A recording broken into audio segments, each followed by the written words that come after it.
জয় গৌর, জয় নিতাই। আজ 11ই আশ্বিন 1431 ও 28শে সেপ্টেম্বর 2024 শনিবার, একাদশী ইন্দিরা। এই একাদশী ইন্দিরার দিন আমি শ্রী চৈতন্য চরিতামৃত পাঠ করছি। আজ আমি পাঠ করছি শ্রী চৈতন্য চরিতামৃতের আদি লীলা অষ্টম পরিচ্ছেদ গ্রন্থকারের কৃষ্ণ গুরু ও বৈষ্ণবের আজ্ঞা গ্রহণের শ্লোক 14, 15 ও 16। নারায়ণ হে নারায়ণ, ভবভয় হরণম নারায়ণ। শ্লোক 14। যদি বা তার্কিক কহে তর্ক সে প্রমাণ, তর্কশাস্ত্রে সিদ্ধ যেই সেই সেব্যমান। শ্লোকার্থ। তার্কিকেরা বলে, যতক্ষণ পর্যন্ত না যুক্তিতর্কের মাধ্যমে লাভ হচ্ছে ততক্ষণ কিভাবে বোঝা যাবে যে আরাধ্য বস্তুটি কী। ইতি শ্লোক 14। শ্লোক 15। শ্রীকৃষ্ণ চৈতন্য দয়া করহ বিচার, বিচার করিলে চিত্তে পাবে চমৎকার। শ্লোকার্থ। তুমি যদি সত্যি সত্যি যুক্তিতর্কের প্রতি আসক্ত হও তাহলে দয়া করে শ্রী চৈতন্য মহাপ্রভুর দয়ার কথা বিচার করো। তা বিচার করলে দেখবে যে তা কি অপূর্ব দয়া, এবং তার ফলে তোমার চিত্ত চমৎকৃত হবে। তাৎপর্য। এই সম্পর্কে শ্রীল ভক্তি সিদ্ধান্ত সরস্বতী ঠাকুর বলেছেন যে সংকীর্ণ চেতা মানুষেরা বিভিন্ন রকমের দয়ার আদর্শ সৃষ্টি করে, কিন্তু শ্রীচৈতন্য মহাপ্রভুর যে দয়া তা সম্পূর্ণ ভিন্ন। যে সমস্ত নৈয়ায়িক কেবল যুক্তি ও তর্কের প্রমাণকেই প্রমাণ বলে মনে করে, তারা যুক্তিতর্ক ছাড়া পরম তত্ত্বকে স্বীকার করার কথা কল্পনাও করতে পারে না। দুর্ভাগ্যবশত এই সমস্ত তার্কিকেরা যখন শ্রীচৈতন্য মহাপ্রভুর করুণা গ্রহণ না করে এই পথ অবলম্বন করে তখন তারা যুক্তিতর্কের স্তরেই থেকে যায় এবং পারমার্থিক জীবনে উন্নতি সাধন করতে পারে না। কিন্তু কোনো যথার্থ বুদ্ধিমান মানুষ যদি তার যুক্তিতর্কের মূল বৃত্তিকে সূক্ষ্ম বিচার দ্বারা চিন্ময় তত্ত্ব হৃদয়ঙ্গম করার বিষয়ে ব্যবহার করেন, তাহলে তিনি বুঝতে পারবেন যে জাগতিক যুক্তির সীমিত জ্ঞানের দ্বারা পরতত্ত্বকে হৃদয়ঙ্গম করা যায় না, যা হচ্ছে সমস্ত জড় ইন্দ্রিয় অনুভূতির অতীত অধ্যক্ষজ বস্তু। তাই মহাভারতে বলা হয়েছে, অচিন্তা খলু যে ভাবা ন তাং স্তর্কেন যোজয়েত। মহাভারত বিশ্বপর্ব 5:22। যা কল্পনা অথবা জড় ইন্দ্রিয়ের উপলব্ধির অতীত, তর্কের দ্বারা তাকে কিভাবে জানা যাবে।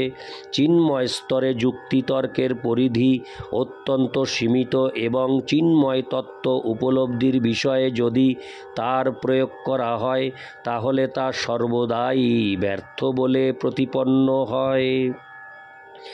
জড়যুক্তির প্রয়োগের পরতত্ত্বের সিদ্ধান্ত সর্বদাই ভ্রান্ত হয়।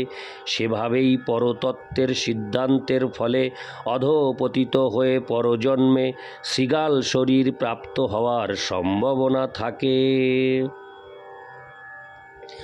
কিন্তু তা হলেও কেউ যদি যথার্থই যুক্তি ও তর্কের মাধ্যমে শ্রীচৈতন্য মহাপ্রভুর দর্শন বিচার করতে উৎসুক হন, তিনি তা করতে পারেন।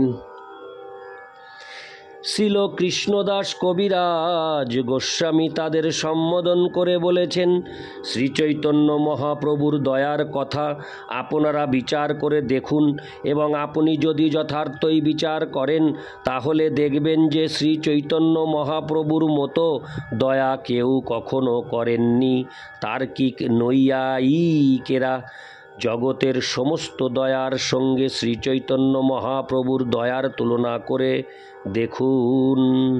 তাদের বিচার যদি নিরপেক্ষ হয় তাহলে তারা বুঝতে পারবেন যে কোনো দয়ার সঙ্গে মহাপ্রভুর দয়ার তুলনা হতে পারে না। সকলেই দেহের ভিত্তিতে জনহিতকর কার্য করছে, কিন্তু ভগবদ্গীতা 2:18 থেকে আমরা জানতে পারি, অন্তবন্ত ইমে দেহা নিত্য শক্তা শরীরীন। এই জড়দেহের চরম পরিণতি হচ্ছে বিনাশ, কিন্তু চিন্ময় আত্মা নিত্য। শ্রীচৈতন্য মহাপ্রভুর দয়া সম্পাদিত হয় নিত্য আত্মার পরিপ্রেক্ষিতে। দেহের মঙ্গলের জন্য যত চেষ্টাই করা হোক না কেন, তার বিনাশ অবশ্যম্ভাবী এবং কর্ম অনুসারে তাকে আবার আর একটি শরীর ধারণ করতেই হবে। তাই কেউ যদি দেহান্তরের বিজ্ঞান উপলব্ধি না করে এবং নিজেকে দেহ সর্বস্ব বলে মনে করে, তাহলে বুঝতে হবে যে তার বুদ্ধিমত্তা খুব একটা উন্নত নয়। দেহের প্রয়োজনগুলি বর্জন না করে শ্রী চৈতন্য মহাপ্রভু অস্তিত্ববাদী ও বস্তুবাদী মানব সমাজকে পবিত্র করার জন্য চিন্ময় জ্ঞান দান করেছিলেন। তাই কোনো যুক্তিবাদী যদি নিরপেক্ষভাবে বিচার করেন, তাহলে তিনি অবশ্যই দেখতে পাবেন যে শ্রী চৈতন্য মহাপ্রভু হচ্ছেন মহাবদান্য অবতার। তিনি সবচাইতে মহানুভব এবং শ্রীকৃষ্ণের থেকেও উদার।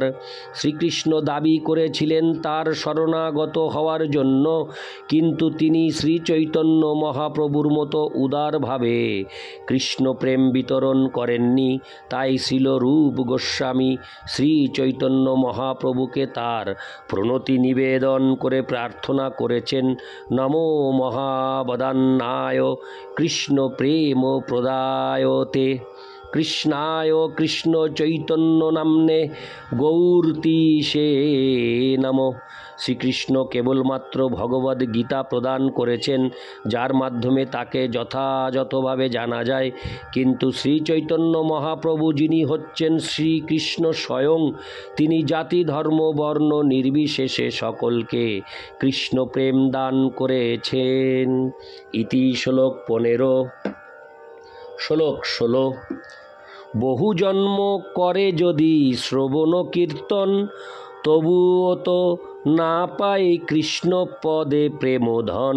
শ্লোকার্থ: দশবিধ নাম অপরাধযুক্ত ব্যক্তি যদি বহু জন্ম শ্রবণ কীর্তন করেন, তবুও কৃষ্ণপদে প্রেমধন লাভ করেন না। তাৎপর্য: এই প্রসঙ্গে শ্রীল ভক্তি সিদ্ধান্ত সরস্বতী ঠাকুর বলেছেন যে চৈতন্য চরণ আশ্রয় না করে যদি কেউ শ্রবণ কীর্তন এবং ভক্তির আশ্রয় করেন, তাহলে বহু জন্মেও তার কৃষ্ণ প্রেম প্রাপ্তির সম্ভাবনা নেই। শিক্ষাষ্টকে 3 প্রদত্ত শ্রী চৈতন্য মহাপ্রভুর উপদেশ কঠোরভাবে পালন করা অবশ্যই কর্তব্য। তৃণাদপি শুনিচেন তরোরপি সহিষ্ণুনা অমানীনা মানদেন কীর্তনীয় সদা হরি। যারা তৃণ থেকেও সুনীচ, তরুর থেকেও সহ্যগুণ বিশিষ্ট, স্বয়ং অমানী হয়ে অপরকে মান দান করে প্রাকৃত অভিমানে ব্যস্ত হন না, তারা 10 অবতারে হরে কৃষ্ণ তারা 10 অপরাধের হস্ত থেকে মুক্ত হয়ে কৃষ্ণ নাম অনুক্ষণ গ্রহণ করতে সক্ষম হন ও প্রেম লাভ করেন। ভগবানের নাম ও ভগবান স্বয়ং যে অভিন্ন তা বুঝতে হবে। নিরপরাধে নাম গ্রহণ না করলে এই উপলব্ধি হয় না। জড় বিচারে আমরা দেখতে পাই যে নাম ও নামই ভিন্ন, কিন্তু চিদ জগতে পরম তত্ত্ব সর্বদাই পূর্ণ তত্ত্ব। তার নাম, রূপ, গুণ ও লীলা সব তারই মতো পূর্ণ তত্ত্ব। কেউ যদি নিজেকে ভগবান নামের দাস বলে মনে করে সারা পৃথিবী জুড়ে নাম বিতরণ করেন, তবেই তিনি প্রকৃতপক্ষে ভগবানের নিত্য দাস। অপরাধ মুক্ত হয়ে এই মনোভাব সহকারে ভগবানের নাম গ্রহণ করা হলে নাম যে স্বয়ং ভগবান থেকে অভিন্ন সেই উপলব্ধির স্তরে উন্নীত হওয়া যায়। নাম কীর্তনের মাধ্যমে নামের সঙ্গ করা হচ্ছে সরাসরিভাবে পরমেশ্বর ভগবানের সঙ্গ করা। ভক্তি রসামৃত সিন্ধু, হরে কৃষ্ণ, ভক্তি রসামৃত সিন্ধু গ্রন্থে স্পষ্টভাবে বলা হয়েছে, সেবন মুখে হি জিহ্বাদৌ স্বয়মেব স্ফুরত্তদ। কেউ যখন নাম প্রভুর সেবায় যুক্ত হন তখন নাম প্রভু আপনা থেকেই তার কাছে প্রকাশিত হন। বিনম্রভাবে এই সেবা গুরু, হরে কৃষ্ণ, বিনম্রভাবে এই সেবা শুরু হয় জিহ্বার মাধ্যমে। সেবন মুখে হি জিহ্বাদৌ, জিহ্বাকে নাম প্রভুর সেবায় যুক্ত করতে হবে। আমাদের কৃষ্ণ ভাবনামৃত আন্দোলন এই তত্ত্বের উপর প্রতিষ্ঠিত। আমরা এই কৃষ্ণ ভাবনামৃত আন্দোলনের প্রতিটি ভক্তকে নাম প্রভুর সেবায় যুক্ত করতে চেষ্টা করি। যেহেতু শ্রীকৃষ্ণের নাম ও শ্রীকৃষ্ণ অভিন্ন, তাই কৃষ্ণ ভাবনামৃত আন্দোলনের কৃষ্ণ ভক্তেরা কেবল নিরপরাধে ভগবানের নামই করেন না। যে আহার্য বস্তু পরমেশ্বর ভগবান শ্রীকৃষ্ণকে নিবেদন করা হয়নি, সেই আহার্য বস্তু তারা তাদের জিহ্বার দ্বারা আস্বাদনও করেন না। ভগবান বলেছেন, পত্রং পুষ্পং ফলং তোয়ং যো মে ভক্তা প্রযচ্ছতি তদহং ভক্তুপরীতমস্নামি প্রযতাত্তন। কেউ যদি আমাকে ভক্তি সহকারে একটি পাতা, একটি ফুল, একটি ফল অথবা একটু জলও নিবেদন করে তাহলে আমি তা গ্রহণ করি। ভগবদ্গীতা 9:26। তাই সারা পৃথিবী জুড়ে আন্তর্জাতিক কৃষ্ণ ভাবনামৃত সঙ্গের বহু মন্দির রয়েছে এবং প্রতিটি মন্দিরে গভীর অনুরাগ সহকারে ভগবানকে এই সমস্ত ভোগ নিবেদন করা হয়। ভগবানের নির্দেশ অনুসারে ভক্তরা নিরপরাধে ভগবানের নাম গ্রহণ করেন এবং ভগবানকে নিবেদন না করে তারা কোনো কিছুই আহার করেন না। ভক্তিযোগে জিহ্বার কাজ হচ্ছে হরে কৃষ্ণ মহামন্ত্র কীর্তন করা এবং কৃষ্ণ প্রসাদ সেবা করা। ইতি শ্লোক 16। नारायण हे नारायण भवभय हरणं नारायण। জয় গৌর, জয় নিতাই, রাধে রাধে, হরে কৃষ্ণ, হরি বল।